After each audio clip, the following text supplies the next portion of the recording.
이 아침 저와 여러분 주신 하나님의 말씀 마가복음 10장 45절부터 52절까지의 말씀을 봉독하여 드립니다. 하나님의 말씀을 받을 수 있기를 바랍니다. 인자가 온 것은 섬김을 받으려 함이 아니라 도리어 섬기려 하고 자기 목숨을 많은 사람의 대속물로 주려 함이니라. 그들이 여리고에 이르렀더니 예수께서 제자들과 허다한 무리와 함께 여리고에서 나가실 때에 디메오의 아들인 맹인거지 바디메오가 길가에 앉았다가 나사렛 예수시란 말을 듣고 소리질러 이르되 다윗의 자손이여 나를 불쌍히 여기소서 하거늘 많은 사람이 꾸짖어 잠잠하라 하되 그가 더욱 소리질러 이르되 다윗의 자손이여 나를 불쌍히 여기소서 하는지라. 예수께서 머물러 서서 그를 부르라 하시니 그들이 그 맹인을 부르며 이르되 안심하고 일어서라 그가 너를 부르신다 하매 맹인이 겉옷을 내버리고 뛰어 일어나 예수께 나오거늘 예수께서 말씀하여 이르시되 내가 무엇을 하여 주기를 원하느냐. 맹인이 이르되 선생님이여 보기를 원하나이다. 예수께서 이르시되 가라 내 믿음이 너를 구원하였느니라 하시니 그가 곧 보게 되어 예수를 길에서 따르니라. 아멘. 여러분, 여름날에 되게 더워서 한국이 한 40도가 넘어갔으니까 태국보다 더 더웠다 그러잖아요. 그랬는데 그렇게 더운 날 동안에 진기한 일들이 대한민국 땅에 꽤나 많이 일어났습니다. 저 전라도 남쪽 지방에, 남도 지방에 뭐 이렇게 바나나가 꽃이 피고 바나나 열매가 맺은 거는 이제 별로 신기하지도 않아요. 근데 그 중에 신기한 이야기가 몇 가지 있는데 그 중에 한 가지가 이런 얘기입니다. 닭을 키우는 집에서 유정란 계란을 놨는데 그 계란이 판이 찰 때까지 이렇게 챙겨놨는데 챙겨놓은 계란 안에서 그냥 그게 부화가 된 겁니다. 삐약삐약 하면서 뿅아리가 나온 겁니다. 야, 이런 신기한 일이 있나. 근데 외국에는 더 신기한 얘기가 있더라고요. 계란이 막 썩어가지고는 아이고 못 쓴다 싶어서 이제 쓰레기장에 막 갖다 접어 던져 버렸는데 버려진 계란에서 뿅아리가 나와서 삐약삐약 하면서 막 돌아다니고 있는 겁니다. 폭염에 우리는 생명이 그렇게 잉태하는 것을 보면서 참 신기하게 생각을 합니다. 근데 보세요. 뿅아리가 나오려면 그 계란 안에서 얼마의 시간이 걸립니까? 20일 정도 지나가야 되죠, 그죠? 맞습니까? 21일입니까? 네. 21일 정도의 시간을 지나가야 합니다. 암컷과 수컷이 유정란 계란을 낳고 그것이 21일 정도의 시간이 지나가고 알을 굴려주고 그런 시간이 지나가면 그때가 되면은 이제 계란이 부화해서 뿅아리가 되어지는 거예요. 뿅아리가 되어질 때 암탉이 부화를 해주는 경우에 이런 일이 생깁니다. 어미닭이 21일쯤 되면은 밑에 그 계란 안에서 어린 뿅아리가 바깥을 향해서 톡톡 쳐요. 톡톡 치는 소리를 들으면 이제 때가 됐구나 하면서 어미닭이 큰 부리로 팍 찍어줍니다. 이것을 한자로 줄닭동시라는 말을 씁니다. 줄 안에서 뿅아리가 두드리는 소리를 줄이라고 하고 그 다음에 밖에서 어미닭이 확 찍어주는 그 소리를 탁이라고 부르는 거죠. 줄과 탁이 맞물려서 딱 맞물리는 동시에 이루어지는 날, 그날 뿅아리가 세상에 나오는 날인 것입니다. 이건 이 줄탁 동시에 관한 이야기들은 배움의 자리에서도 또는 그 신앙 안에서 인격의 성숙의 자리에서도 여러 가지 면에 사용되어집니다. 우리가 오늘 저녁부터 부흥회를 가지는데요. 이 부흥회 기간 동안에 줄탁 동시의 역사가 저와 여러분들 가운데 일어나게 되기를 예수님의 이름으로 축복합니다. 마치 집회를 많이 해보면은 꼭 이런 일들이 참 생깁니다. 어미닭이 밖에서 팍 찍어주는 그거 하나, 그것만 쳐다보고서 있는 사람들이 있어요.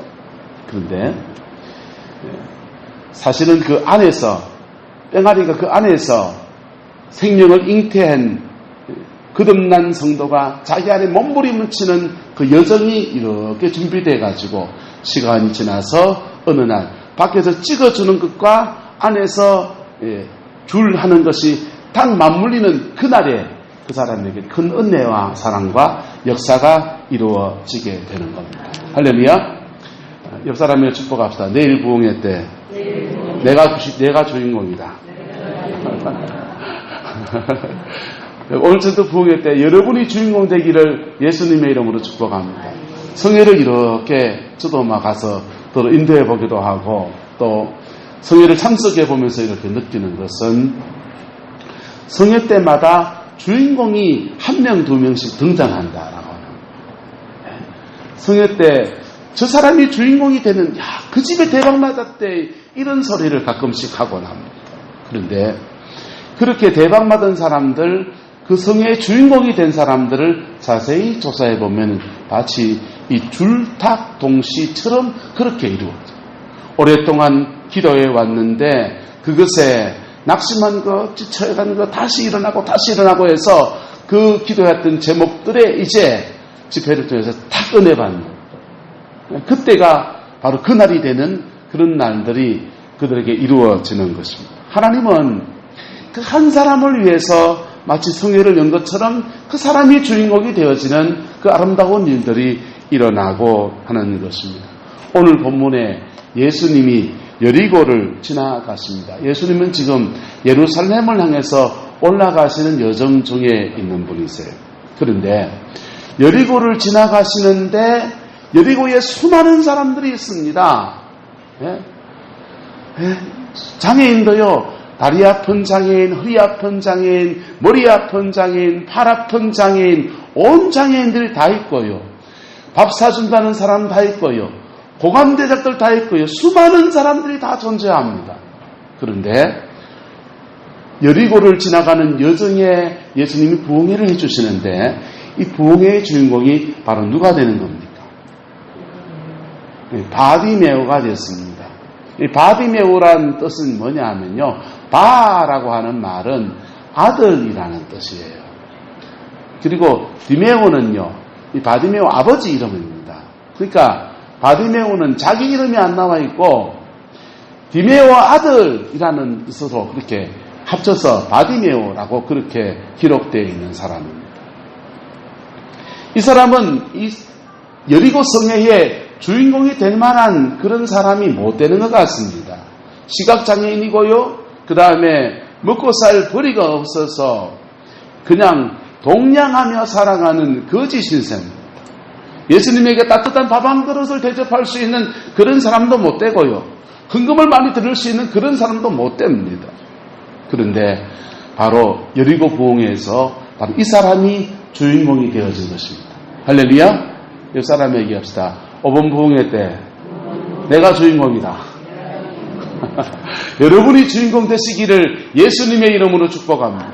주님은 그러니까 주님은 돈 있다고 주인공이 되는 것도 아니고, 여리고에 아마 회당장이나 목사님이 있을 수도 있어요. 목사님이고 직분이 있다고 주인공이 되는 것도 아니고, 그리고 정상이고 키도 크고 잘생겼다고 주인공이 되는 것도 아니고, 세상적인 거 다 보지 않고 오직 줄 준비된 사람. 뭐가 준비된 사람요? 줄 할 준비가 된 사람. 바로 그 사람을 주인공 삼으시고 그에게 예수님의 전 마음을 다해서 그 영혼을 회복시키는 그 인들을 이루어 가시는 겁니다. 할렐루야. 그 주인공이 저와 여러분 되시기를 예수님의 이름으로 축복합니다. 그럼 예수님이 여리고에 소경 한 명만 딸랑 회복시키시고 딴 사람들은 안중에도 눈 감고 다니시는 분이십니까? 주님은 그런 분 아니세요. 주님은 낮은 자나 부한 자나 가난한 자나 천한 자나 부한 자나 그 어떤 누구도 차별하지 아니하시고 모든 사람을 공평하게 대하십니다. 그런데 그 여리고에서 가장 준비된 사람이 이 사람이었기 때문에 이 사람에게서 그렇게 대박의 역사가 일어나게 된 겁니다. 할렐루야. 그럼 저와 여러분들도 지금부터라도 이 바디메오의 마음을 가지기 시작하면 저와 여러분들에게 하나님이 하실 일들이 일어나게 될 줄을 믿습니다. 우리 중에서 어떤 사람은 갈급한 마음을 가지고서 이 부흥회를 준비하면서 작정하며 기도하는 분도 계세요. 그런 분들은 아마 그 계란 안에서 유정란 계란이 20 며칠 지나야 된다면 한 15일쯤까지 지나왔는지 모르겠습니다.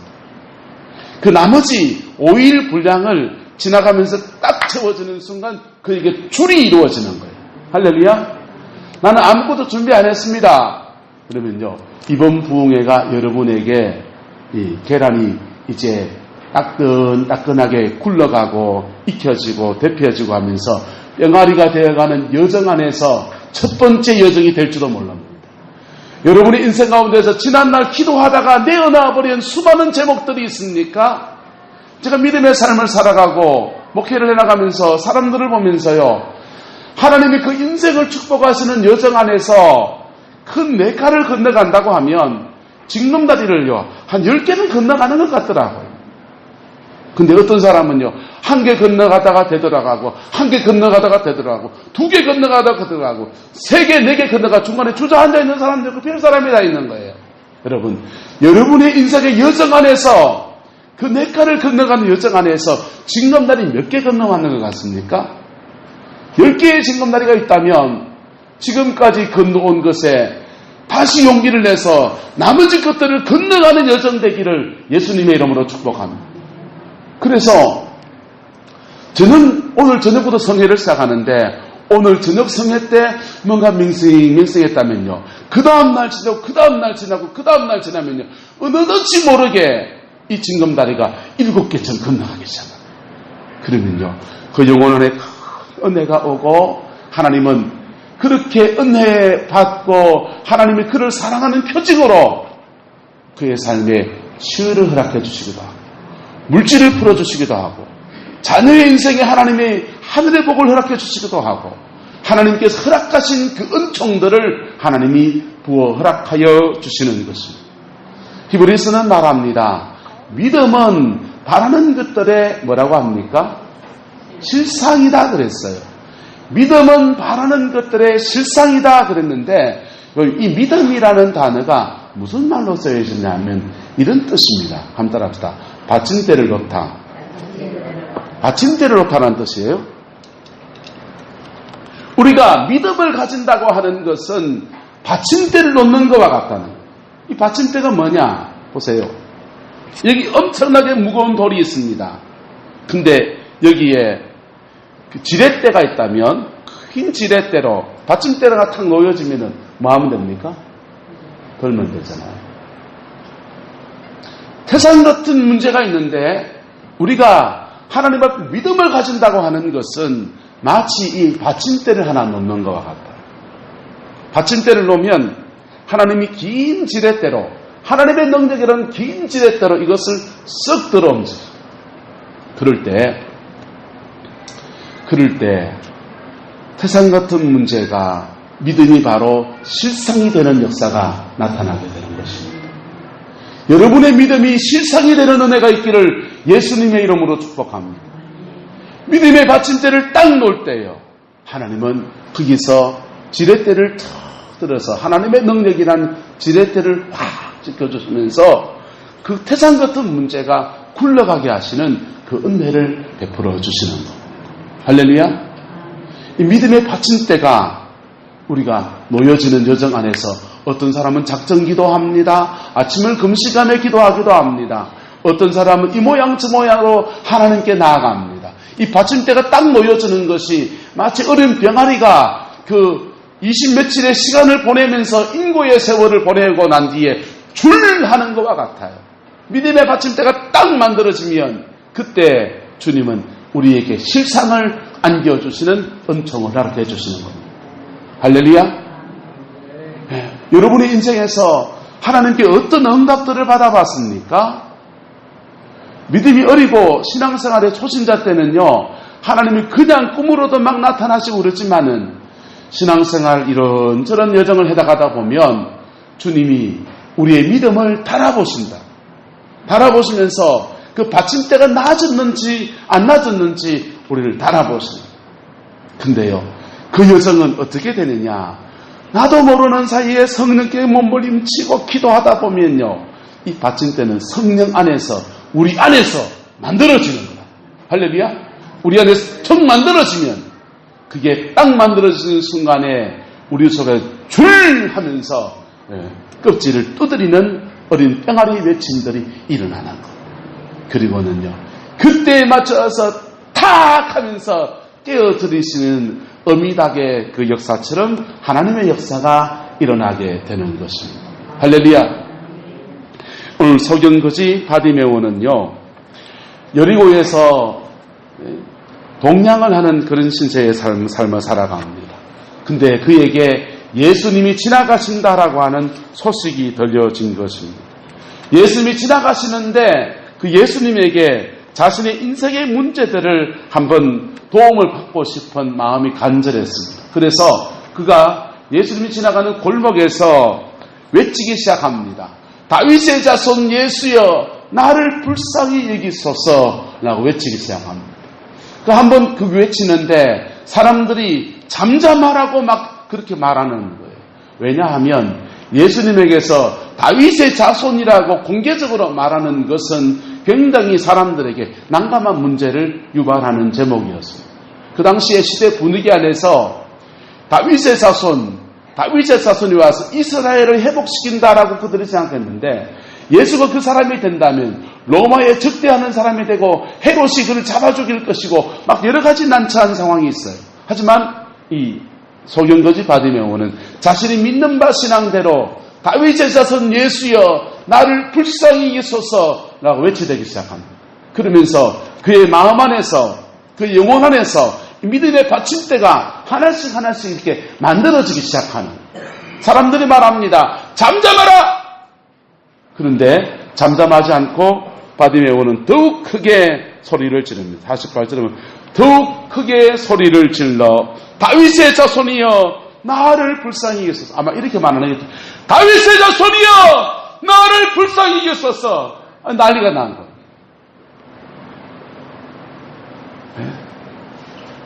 그렇게 큰 소리를 지르면서 소란이 나니까, 근데 주님은 그것을 무엇이라고 하시냐? 따라합시다. 믿음입니다.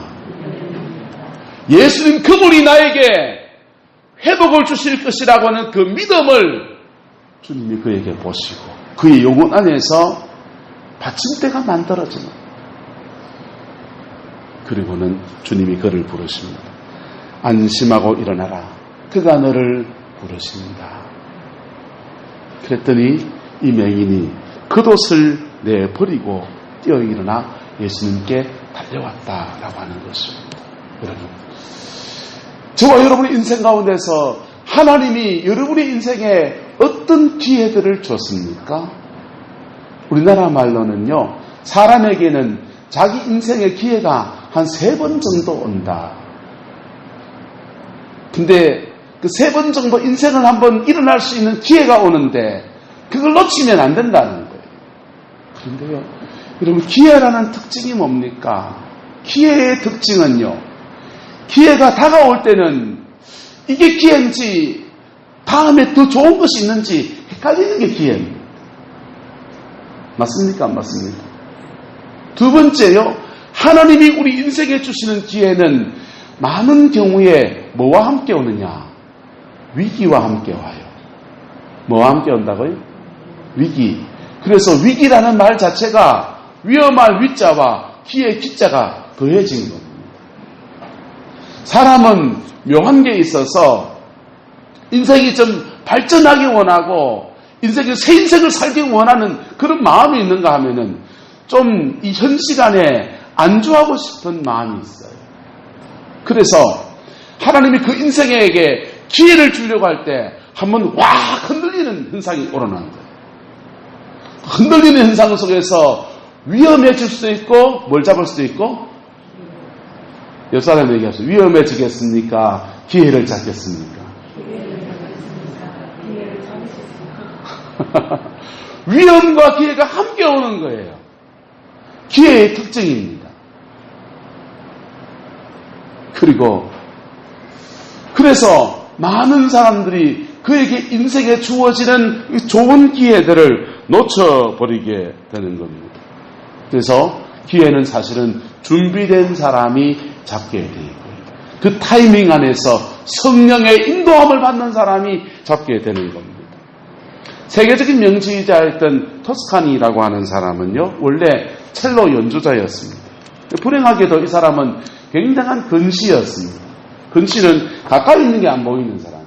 원시는요, 멀리 있는 게 안 보이는 사람이에요. 가까이 있는 게 안 보이는 겁니다. 그래서 토스카니는 연주할 때마다 악보를 얹어놓으면 악보를 볼 수가 없으니까 그 악보를 늘 그냥 외워서 그렇게 연주를 하는 겁니다. 어느 날 연주회 직전에 지휘자가 갑자기 무슨 문제가 생겨서 오지를 못하게 되었습니다. 그 많은 오케스트라 단원들이 있는데 갑자기 누군가 지휘를 대신해야 합니다. 근데 아무도 악보를 다 외우고 있는 사람이 없어요. 그래서 토스카니가 그때 그 기회를 잡아서 지휘자가 된 거예요.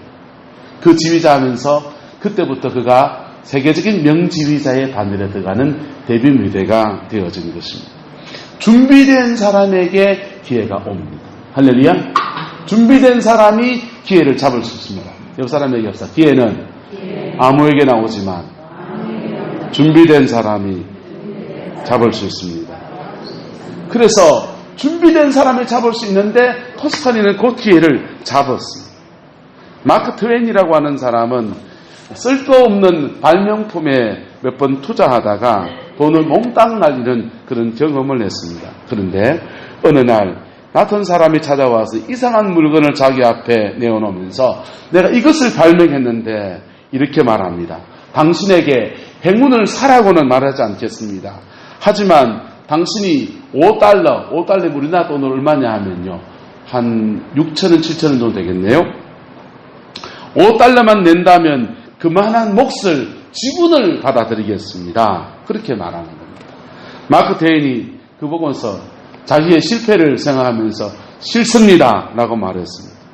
쓸모없는 것 같아서 싫습니다고 말했는데 그 발명품을 들고 온 사람이 알렉산더 그레이엄 벨이었습니다. 바로 전화기였습니다. 세계 최초의 전화기 발명품을 들고 와서 마크 트웨인에게 가져왔는데 마크 트웨인이 전화기 발명품에 돈 투자했다가 대박 맞을 기회를 놓쳐버린 겁니다. 여러분, 여러분의 인생 가운데서도 아마 수많은 기회들이 지나갔을 겁니다. 수많은 기회들이 지나갔는데 그 기회들 속에서 놓쳐버린 기회는 왜 놓친 것 같습니까? 네? 몰래가지고. 몰라서 놓치기도 하고요. 또 어떤 경우에는 다가온 기회를 준비되지 못해서 놓치기도 하고요. 어떤 때는요. 그 기회가 위험과 함께 오기 때문에 위험 속에서 안전하고 하려다가 그만 놓쳐버린다. 그래서 우리가 그런 상황 안에서 기회를 잡는 사람은 따라합시다. 하나님께 기도하며 인도함을 구해야 합니다. 하나님께 기도하며 인도함을 구하는 은혜가 있을 때 그 기회가 주어집니다. 다가오는 기회가 주어집니다. 그런데 하나님 안에서는 기회를 만드는 법도 있어요. 뭐 하는 법도 있다고요? 만드는 법. 기회를 만드는 법은 뭐냐 하면요. 주님께 자신의 인생을 놓고 기도하며 나가는 겁니다. 그러면 하나님이 그의 인생에 새로운 기회를 허락하여 주세요. 십자가 앞에 서면 하나님은 그에게 새로운 기회를 허락하여 주십니다. 여러분은 여러분의 자녀가 사업을 하다가 쫄딱 망했다고 합시다. 그러면 여러분이 뭘 찬을 하나 팔았어도 그 자녀에게 새로운 기회를 주고 싶습니까? 안 주고 싶습니까? 주고 싶지 않습니까? 우리가 하나님의 자녀라고요.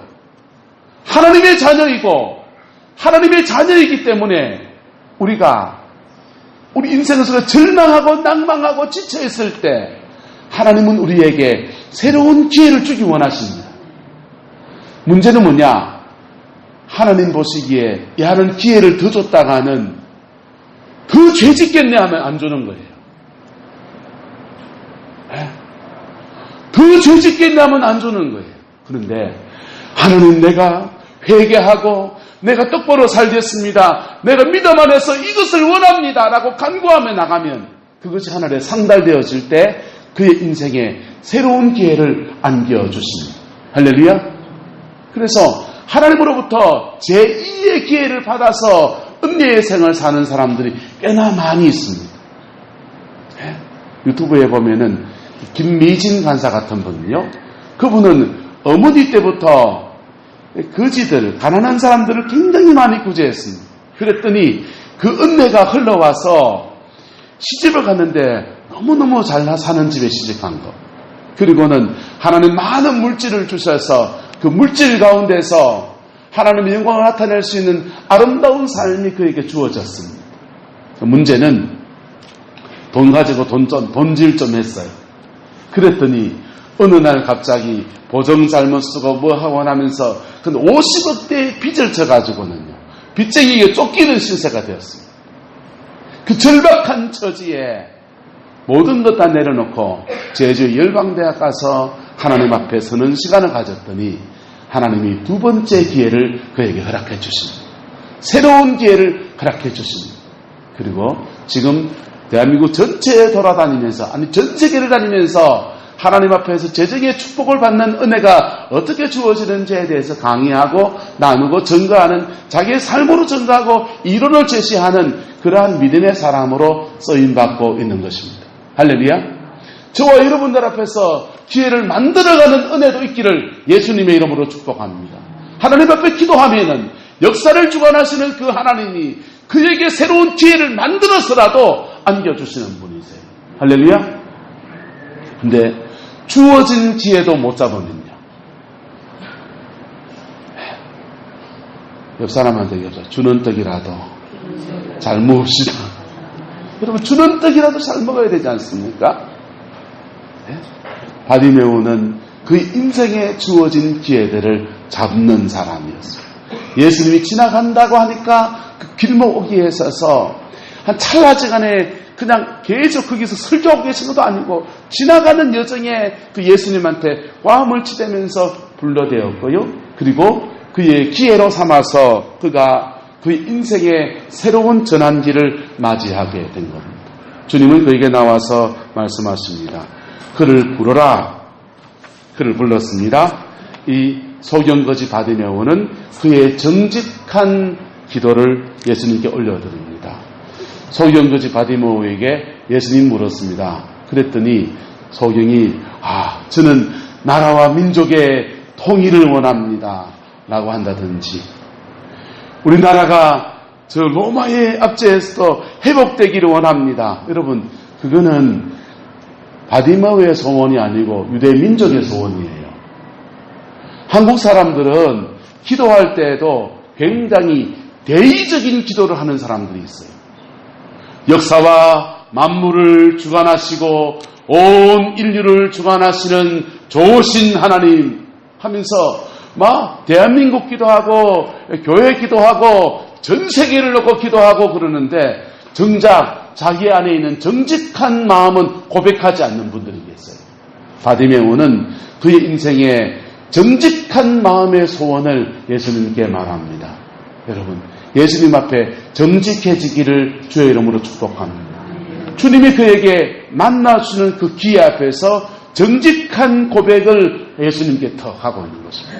그랬더니 그를 감추지 않고 그의 처지 속에서 정직한 고백을 하며 나갔더니 주님이 그에게 말합니다. 52절에 예수께서 이르시되 가라, 내 믿음이 너를 뭐하였느니라? 구원하였느니라. 내 믿음이 너를 구원하였느니라. 그랬더니요, 그가 곧 뭐하게 되었다? 보게 되었다. 줄탁동시가 이루어진 것입니다. 할렐루야. 뭐가 이루어진 거라고요? 줄탁동시가 이루어진 겁니다. 여러분, 우리의 인생에도 하나님의 계획하심과 역사하심은 변함이 없어져서 줄탁동시로 역사하십니다. 줄탁동시로 하시는데 어떤 사람은 이제 부하가 되기 시작한 사람이에요. 어떤 사람은 중간쯤 이렇게 열흘 정도 지낸 계란이 되고, 어떤 사람은 20여 명 돼서 이제 줄해야 될 때가 오는 사람이 있는 겁니다. 할렐루야. 아브라함을 하나님 부르셨습니다. 내가 너로 큰 민족을 이루게 하겠고, 너에게 땅을 주겠고, 땅의 모든 족속이 너와 내 자손을 인하여서 복을 받게 하겠다라고 약속했습니다. 근데 아브라함에게 큰 민족을 주겠다고 약속해놓고 아들 하나도 안 주시는 거예요. 25년이 걸려서 이삭 하나를 주십니다. 큰 민족은요, 언제 이루어졌냐? 이 아브라함과 이삭과 야곱의 때에 가서 그들이 애굽 땅에 갔다가 나올 때, 모세와 함께 나올 때 70만의 백성이 나오면서 하나의 민족이 되어서 나오는 겁니다. 하나님의 때가, 그 줄탁 동시의 때가 아직 그 때가 아니기 때문에 계란 더 익히는 시간 가지는 거예요. 할렐루야. 이번 부흥회 가운데서 계란이 익은 것은 그 여정을 지나가는 축복을 누리게 되는 것입니다. 할렐루야. 줄탁 동시에 그때를 이루어가는 그 여정을 지나가는 거라고. 그리고 어떤 분들은 그 여정에서 끝까지 가서 탁 하면서 깨트려지는 축복의 시간을 가는 겁니다. 여러 사람 얘기합시다. 포기하지 맙시다. 끝까지 갑시다. 끝까지 가는 자에게 하나님이 이 은혜를 베풀어 주시는 겁니다. 제가 약속을 했습니다. 부흥회 집회 동안에 낮 집회, 밤 집회 한 번도 안 빠지고 끝까지 간 사람은요, 제가 무조건 무슨 소원이든지 하나님 앞에 들어주도록 그냥 최선을 다해서 사역팀, 중보팀, 차도 다 동원해가지고 한번 지근지근 난수를 하든지 해가지고 문수를 써가지고 해드리겠습니다. 할렐루야. 그래도 안 되면 그거는 아직 더 익혀야 되는 거예요. 예. 더 익혀야 됩니까? 낙심하고 포기해야 됩니까? 더 익혀야죠. 할렐루야. 여러분, 바디메오는 그 인생에 눈을 뜨는 문제였어요. 우리 인생의 기도의 제목이 어떤 것들은 없어도 되고 있어도 되는 거 있습니다. 하나님, 제게 은행 통장에 1,000만 원 꽂아주면 좋고, 안 꽂아줘도 그냥 살고. 그거는 그다지 중요한 문제가 아니에요. 맞습니까? 안 맞습니까? 그다지 중요한 문제가 아니에요. 그런데 하나님, 내가 이런 질병이 있는데 이거 나아야 되겠는데 그 포기해야 됩니까? 끝까지 가야 됩니까? 끝까지 가야 되는 거예요. 하나님, 내 자녀가 신앙 안에 돌아오지 않고 있는데 구원해 주시면 좋고 안 해주셔도 무난합니다. 그럼 끝까지 가야 됩니까? 포기해야 됩니까? 그럼 끝까지 가야 되는 문제라. 나 이래 살았으니까 이래 살다 갈래요. 그렇게 해도 되는 문제가 있어요. 그렇게 해도 별로 지장이 없는 것들이 있어요. 하지만 어떤 제목은 끝까지 가야 되는 겁니다. 끝까지 가는 여정 안에서 하나님은 그를 낮추시고요, 예수님의 십자가와 그가 눈높이가 딱 맞게 하시면서 하나님의 그 영광이 그에게 쏟아지는 은혜가 주어지는 겁니다. 바로 그때가 줄탁 동시의 때인 것입니다. 할렐루야. 이번 부흥회가 저와 여러분들 안에서 끝까지 가는 은혜를 이루어가는 은혜가 있기를 축복합니다.